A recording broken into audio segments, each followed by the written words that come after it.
What's up? Tell us about you're an artist, man, and you make some helicious looking art. Dude. I was like stalking you on Instagram the other day. I was just looking through your art. I was like, man, this cat, Jeebus. I messed up, man. I should have brought So- some examples of my work to hold up and shout myself out. It's okay. So what's? Yeah, maybe I don't know. So what's that all about? Like, how long have you been like painting and drawing? Where does that come from? All right. I grew up watching a lot of Dragon Ball Z. Like as a kid, I was a huge Dragon Ball Z Sweet, fan. dude. You know, like Pokemon, Naruto, all that stuff. Yeah. You know, I grew up with those shows. Yeah. And as a kid, I drew a lot, like a lot. There's like I went back and found like drawings from like when I was in like 4th grade. You know, just like books of just like drawings of these characters that I liked and stuff. And my mom used to like tell me that I was going to be an artist one day because of all that. You know, I guess just like all the kids that love to draw. You know, in their Sure. books. Yeah. But evidently I was like particularly good at it. I didn't like recognize that then or anything, but like I do have some drawings that I look back at and I'm like, dang, 8-year-old me did that. Okay. But Yeah. and then I didn't end up like doing like beyond that phase of life where I just wanted to draw all these like characters I liked. You know, I started like getting more into like playing baseball and stuff like that. And Nice. so I didn't end up doing anything with it until I was in art class in high school. And like basically pretty much the first day when the teacher, you start out with these assignments where it's like, let's learn how to do perspective lines and stuff like that. The art teacher there, her name was Mitzi Yarbrough. She was really cool. She came in every day smelling like weed and coffee and like and cigarettes. Like she was really cool. She was also a yoga teacher. Ended up teaching my mom yoga. Awesome. But Did she have the really thick Southern accent? no. I get. I'm okay. visualizing her in my head right I mean, no, I guess she probably did because now. like She has a Southern accent. everybody there did. Hey, y'all seen Dolores? Where's my pins Yeah, at? I should what's the word?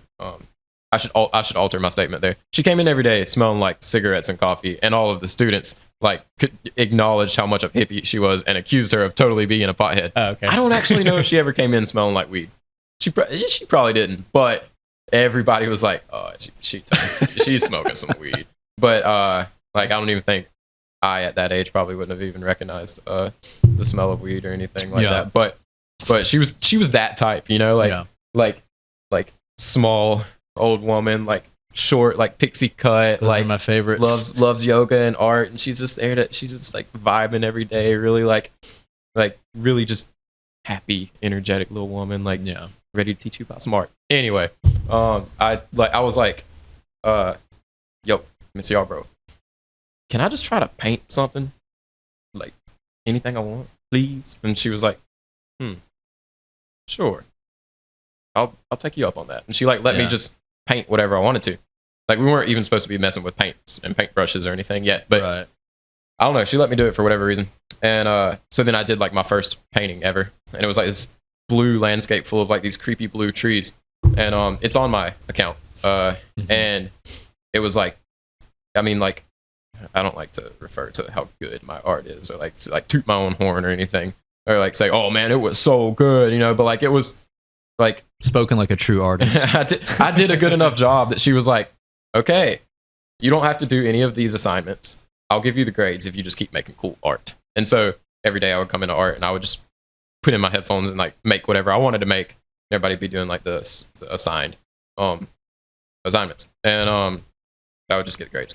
And then I ended up like, I would always, every day, like, well, for the rest of high school, I just ended up being in the art room a lot. Every day, like, I would leave whatever class I could to go to art, and then also go to art when I had art. So I just did a lot of artwork back then. And I would sell stuff, do stuff for people. And then after high school, I didn't do art anymore, ever again, because I went to college, and it was not for art. And originally, it was going to be for art and theater, and then I changed my mind, let the world convince me to do something that would make me more guaranteed money, blah, blah, blah. Yeah. Went to college, just put down the paintbrushes and the pencil and all that. Didn't pick it back up until years later. And it was COVID that made me want to pick it back up. I was like, man, I used to love art. And so I was furloughed for a while. So I had some free time. and I picked the art back up. This was, well, like COVID, so it was like last year. Right. And I was like, I'm gonna try to sell some stuff, and I made an art account. Tried like my first like attempt at a realism drawing. I did like a realistic drawing of Joaquin Phoenix as the Joker. Oh, and excellent. And it was like I achieved a level of realism that I wasn't even ever able to achieve before, and I was like, okay, somehow I guess I got better at art in all these years of not doing art. I think just like growing up and like having the mental capacity to like focus on things and like look at what something really looks like and like try to imitate that. Yeah. Like I think I just got better. Just like in maturing, must have like had like a greater capacity for it. But yeah, so I was like, all right, let's see what I can do. I'm gonna try a photorealism painting, and then I did some paintings for my sisters of my nephews and stuff, and I just started doing stuff and selling stuff and doing like commission based artwork. I did a mural for somebody in their house, and